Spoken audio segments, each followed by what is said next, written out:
Hi, this is the video for the iris folding card featuring the woman in the dress. I've already printed out my template onto an 8.5 by 11 sheet of cardstock, and I've actually printed it twice. This one I kept as it is. The other one I cut out, as you can see here. The next step is just to set aside your full template on the full sheet of paper, and we're just going to deal with this cutout template. You will need a piece of paper for this one that is 8 inches by 5 inches. I found that works best for this particular template, and I use it on cards that are 9 by 6. So, working on the back of your paper, so let me flip it over, I'm going to place my woman onto my cardstock. Turn it around so you can see her, and just using a pencil, trace all the way around her. Then using a craft knife, if I can get the top off of it, there we are, I'm going to cut her out. And the easiest way to do this with a craft knife is to think of leaving the craft knife in place, but turning your paper for all of these cuts. She has a lot of very smooth lines, very smooth curves. Once you have your little lady cut out, you'll end up with this. And you can just pop her out, like so. And if you notice on my woman, I don't know if you can see or not, hopefully you can, there are a few places where I strayed away a little bit from my pencil line, but that's okay. Don't worry about it. You have a little bit of wiggle room in this project, and it will look gorgeous in the end no matter what. So don't kill yourself trying to get too exact. So here I have some paper for iris folding, and when you're choosing paper, the best rule of thumb is the thinner the paper, the better your outcome is going to be. So these are both actually wrapping papers, Christmas wrapping paper to be exact. The gold one actually does say Merry Christmas, but once we get the project done, you won't be able to tell whatsoever. It'll just look like a design.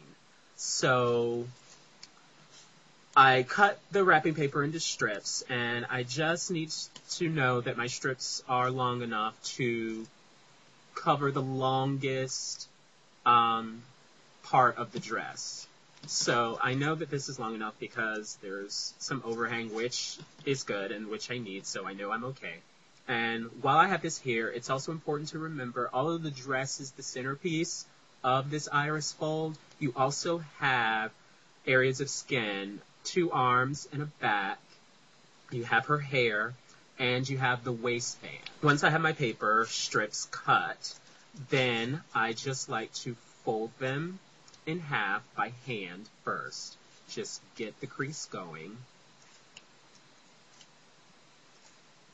And this strip is a longer strip, but I'll be cutting it down as I do the iris folding. Let me scoot these aside. And once I have it started, I simply take my bone folder and I make that a really nice crease. I'm now ready to begin my iris folding. I have my template here on my mat and my cardstock on top of the template, and I've lined it up as closely as possible to that template because, like I said earlier, there were some areas that weren't exact, but I'm going to show you that that doesn't matter. So, we need to secure this to the mat. So, I have 2 post-it notes, and I developed this little technique after ruining the back of many pieces of cardstock doing iris folding. So I just placed the post-it notes onto my cardstock, and then I'm going to tape the post-it note down to my mat. And it may seem that post-it notes won't hold, but really they will. And then I'm just going to take 2 more little pieces of tape and tape my template to my mat. It doesn't matter if this rips a little bit because I can always make another copy of it after it's been used a few times. And as you can see, that keeps everything from shifting and I don't have to worry about it. So now that that is done, I can move on to begin the iris folding. Now, the belt on this template is the first thing that needs to be done. And you can either use a ribbon for the belt, or you can actually use paper. If you use paper, you need to do what is called a double fold. And be sure you use your bone folder to make sure that everything is completely as flat as possible. And there you have your double fold. So it's a fold on both sides. And that is your belt. And that's where you want to start. So I'm going to place my belt down there. And I'm going to trim a little bit more off. And I'm going to line that belt up like so. And because this is a little bit of a tricky area to get tape into, I'm going to just use my zig pen and put a couple little spots of glue there to help me out. I'm lining my belt up again. And there we are. So now I can move on to her arms. And this template is numbered so that the arms are 1, the dress is 2 and 3, and then we go over into 4 over here. So I can just line up her arm, and this needs to be the flesh tone paper for her arm.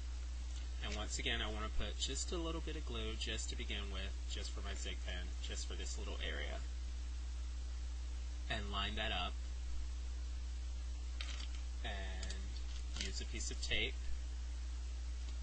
to hold that down.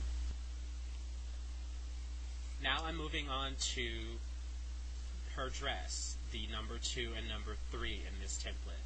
And I'm just cutting off 4 small strips of my paper to create the upper back portion of her dress. So I've done my belt 1, 2, and 3, and now my template says 4 is over here, but we don't go on to 4 just yet.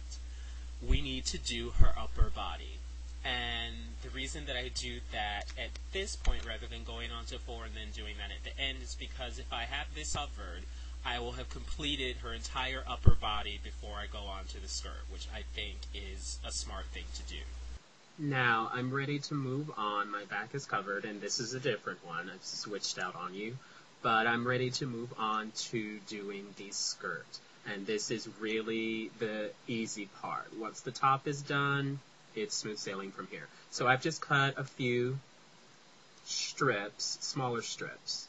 And I'm just going to go in order by the numbers, 4, 5, 6, all the way around.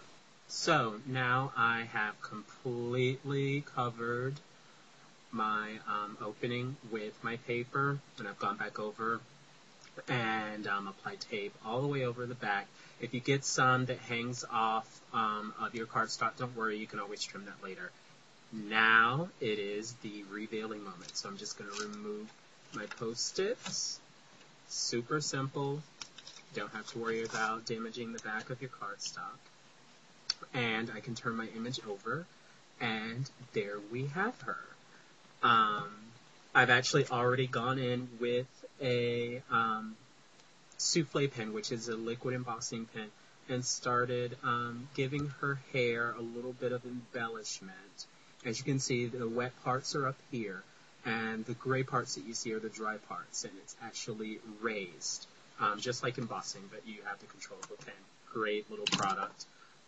Just to give some definition, you know, this is the point where you go in with your little zig pen and glue down any little things that you want, you know, to lay a little flatter. But that is pretty much it. Let me grab Marilyn, my other one. And I call her Marilyn because this dress is very, very reminiscent of a dress Marilyn Monroe wore in Gentlemen Prefer Blondes. I hope that this video has demystified this particular iris fold template so that you feel comfortable enough to give it a try. After you get what you want, you don't want it. If I give you